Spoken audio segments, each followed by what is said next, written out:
বিসমিল্লাহির রহমানির রহিম। হ্যালো বন্ধুরা, আসসালামু আলাইকুম। রাফি মোবাইল ফিক্সের আরও একটি ভিডিওতে আপনাদেরকে জানাচ্ছি স্বাগতম। তো আজকে একটি গুরুত্বপূর্ণ কাজ নিয়ে আপনাদের সামনে উপস্থাপন করা, সেটি হচ্ছে স্যামসাং নোট 20 আলট্রা, বর্তমান সময়ের একটি আপডেট মডেলের ফোন, আপনারা জানেন। তো কাস্টমারের ভাষ্যমতে ফোনটি অটোমেটিকলি ডেড হয়ে যায় এবং ফোনটি কোনোভাবে রান হচ্ছে না। আপনারা দেখতে পাচ্ছেন যে চার্জিং কেবলটা আমরা ইনসার্ট করার পরে 0.02 অ্যাম্পিয়ার কিন্তু কনজিউম করছে এবং ডিসপ্লেতে কোনো কিছু শো করছে না। এবং আমরা ডিসি পাওয়ার সাপ্লাইতে যখন রিডিংটা চেক করতে যাচ্ছি, আমাদের এখানে 263 পর্যন্ত এই রিডিংটা কিন্তু স্ট্রক হয়ে রয়েছে।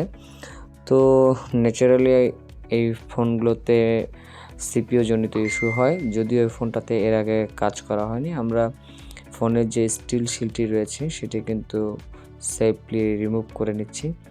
তথ্যবহুল একটি ভিডিও, যদি ভিডিওটি পুরোপুরি না দেখেন আসলে অনেক কিছু হয়তো মিস করে যাবেন। তো আপনাদের কাছে রিকোয়েস্ট থাকবে যে ভিডিওটি একদম প্রথম থেকে শুরু করে শেষ পর্যন্ত দেখবেন, কোনো একটি সেকেন্ডও মিস করবেন না, হয়তোবা তার কারণে হয়তোবা আপনি আনসাকসেসফুল হইতে পারেন। তো ভিডিওটি যেহেতু আপনাদের জন্য কষ্ট করে করা, সেহেতু চেষ্টা করবেন ভিডিওটি পুরোটা দেখার জন্য। ভিডিওটি যদি ভালো লাগে তাহলে অবশ্যই আপনাদের মতামত আমাদেরকে জানাতে পারেন। তো এই পর্যায়ে আমি সিপিইউটির যে পাশে যে গ্লুগুলো রয়েছে সেটি কিন্তু আমি আমার যে আর্থ নাইফ রয়েছে সেটার সাহায্যে কেটে নিচ্ছি। এবং এই ক্ষেত্রে কিন্তু খুব সাবধানতা অবলম্বন করতে হবে, কারণ অনেক সময় দেখা যায় আমরা যখনই গ্লু কাটিং করতে যাই অনেক পার্টস মিসিং হয়ে যায়, কম্পোনেন্টগুলো যেগুলো খুবই জরুরি থাকে। একটা ক্যাপাসিটার মিস হলে প্রবলেম না হলেও একটা রেজিস্টার মিস হলে কিন্তু আমাদের জন্য প্রবলেম হয়ে যায়। তো এই পর্যায়ে আমরা যে র্যামটি রয়েছে সিপিইউর উপরে, র্যামটিকে তুলে নিলাম এবং সিপিইউটিকেও আমরা তুলে নেব। এখানে আমি সিপিইউ তোলার জন্য আমাদের যে এসএমজি, এটাতে এয়ার এবং টেম্পারেচার যে পরিমাণ, টেম্পারেচার ছিল 380 এবং এয়ার ছিল 70।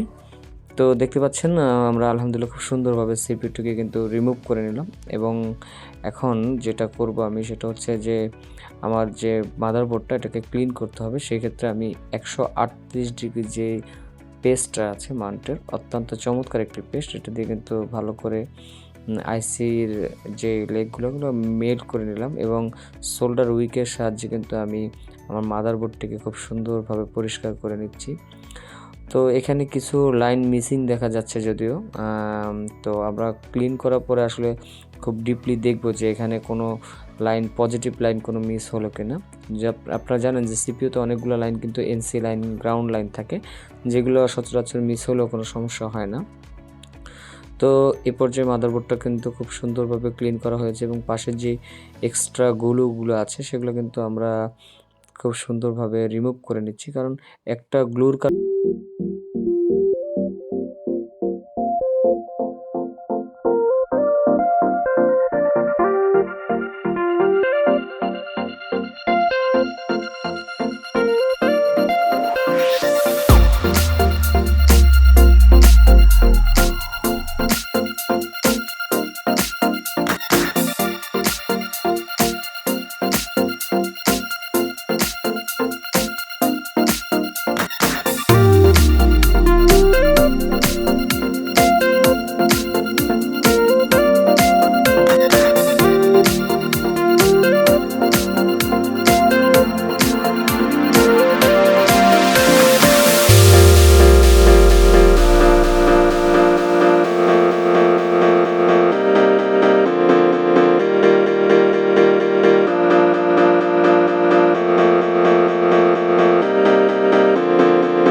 ফানির জন্য 183 ডিগ্রি যে পেজটা সেটা ব্যবহার করব। এবং রিভলের ক্ষেত্রে খেয়াল রাখবেন যে যখনই আপনি রিভল করবেন আপনার হটগানের টেম্পারেচারটা যেন কন্ট্রোলে থাকে। আমি এক্ষেত্রে আমার হটগানের টেম্পারেচার ছিল 320 এবং এয়ার ছিল 40। তো আপনারা আপনাদের যে এসএমজি আছে সেটার যে টেম্পারেচার এবং এয়ার সেটাকে মেজারমেন্ট করেই কাজ করবেন, যাতে এই রিভলের সময় আপনার আইসি যাতে কোনো রকম ক্ষতিগ্রস্ত না হয় এবং আইসির বলগুলো যাতে আপনার অ্যাকুরেট হয়, কোনো বল যেন উঁচা নিচা না থাকে। সেক্ষেত্রে আপনাকে যদি আইসির বলগুলোকে কেটে নিতে হয় সেটাও আপনি করে নেবেন। তো আলহামদুলিল্লাহ আমার যে সিপিইউটি সেটি কিন্তু রিভলভ করা শেষ এবং আমি সিপিইউটিকে পরিষ্কার করে নিলাম। সিপিইউতে যেন কোনো ধরনের ময়লা বা কোনো আইসি পেস্টের গুঁড়ো না থাকে। এবং আমাদের যে র্যামটি, একসাথে আমার র্যামটিও আমি রিভলভ করে রাখবো এই পর্যায়ে। তো দেখতে থাকেন আমি র্যামটিকে কীভাবে রিভলভ করছি। আর আপনাদেরকে আরেকটা কথা বলি, সেটা হচ্ছে যারা নতুন কাজ করছেন তাদের জন্য একটা টিপস, সেটা হচ্ছে আপনারা বিশেষ করে প্র্যাকটিসের আসলে বিকল্প নেই। অনেক ডেড বোর্ড আমরা পেয়ে থাকি, ডেড বোর্ডগুলোতে প্র্যাকটিস করবেন। Practice makes a man perfect. Practice করলে কিন্তু আপনি পারফেক্টভাবে কাজ করতে পারবেন। যত বেশি প্র্যাকটিস করবেন তত বেশি আপনার রেজাল্ট ভালো হবে। সেক্ষেত্রে যে কাস্টমারের ফোনেই প্র্যাকটিস করতে হবে তা কিন্তু নয়। আমরা অনেক ডেড মাদারবোর্ড পেয়ে থাকি, আপনাদের প্রত্যেকের এলাকায় ডেড মাদারবোর্ড পাবেন। সেই মাদারবোর্ড থেকে কিন্তু আপনারা প্র্যাকটিস করবেন। হ্যান্ড স্কিল আপনার যত ভালো হবে ততই কিন্তু আপনি কাজে সফল হতে পারবেন।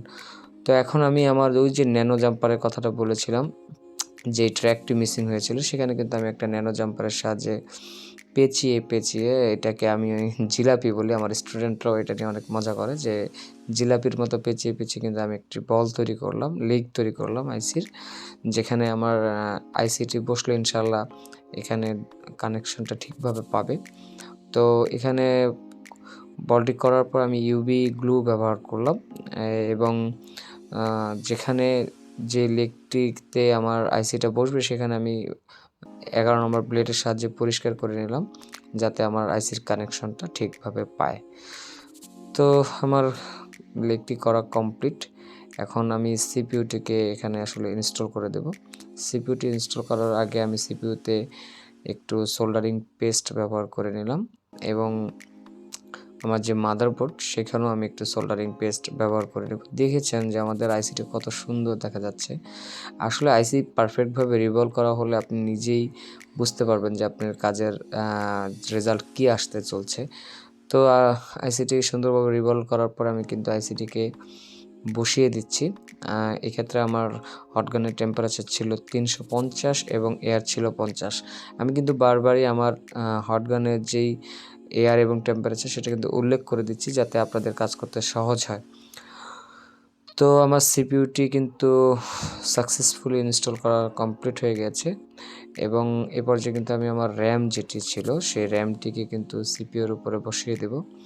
তো র্যাম যখন আমরা সিপিইউর উপরে বসাবো তখন কিন্তু আমাদের টেম্পারেচার একটু কমিয়ে দিব, যাতে আমাদের সিপিইউতে কোনোভাবে আর নাড়া দিতে না হয়, সিপিইউ যেন নিচে আর ডিসকানেক্ট না হয়। তো এক্ষেত্রে আমি 320 এবং এয়ার ছিল হচ্ছে 40। তো এভাবে আমি আমার র্যামটিকে ইনস্টল করে দিলাম।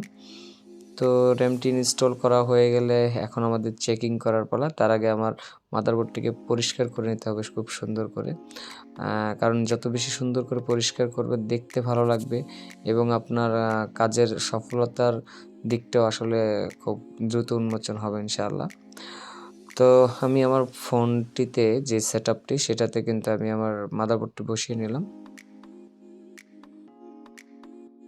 এবং চার্জে লাগিয়েছি। আলহামদুলিল্লাহ আমাদের কিন্তু চার্জিং লোগো শো করেছে এবং আমি যখন পাওয়ার বাটন প্রেস করলাম আমাদের স্যামসাং নোট 20 আলট্রা চলে আসছে সেকেন্ড লোগো এবং দেখতে পাচ্ছেন অপটিমাইজিং হয়ে আমাদের ফোন কিন্তু ফুল রানিং প্রসেসে আছে। এবং তো বন্ধুরা, এরকম আরও অনেক ভিডিও দেখতে চাইলে কিন্তু আমাদের ইউটিউব চ্যানেলটির পাশে থাকবেন, সাবস্ক্রাইব করে দিবেন এবং পাশে থাকা বেল আইকনটি কিন্তু বাজিয়ে দিবেন।